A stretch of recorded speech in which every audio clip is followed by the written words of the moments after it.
What's up, everyone? Welcome to Program Your Remote. Today we're going to take a look at how to change the battery in this Chevy remote key fob.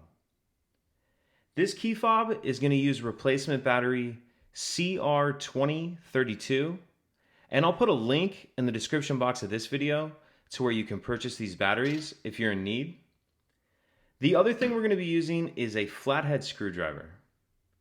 So if we take our fob and we flip it over so the buttons are facing down, and then we take a look at the bottom near this key ring, you notice on this back cover there's this little slot right here.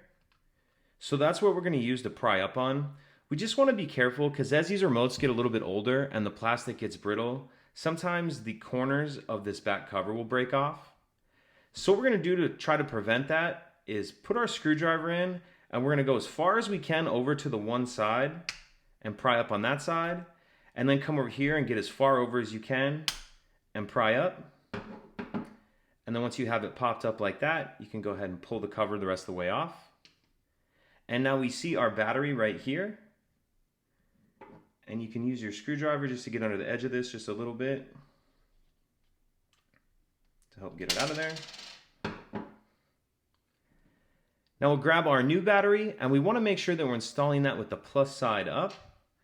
And you kind of want to tuck this corner in first. You can see that plastic piece right there. Tuck that corner in first, and then snap it the rest of the way in.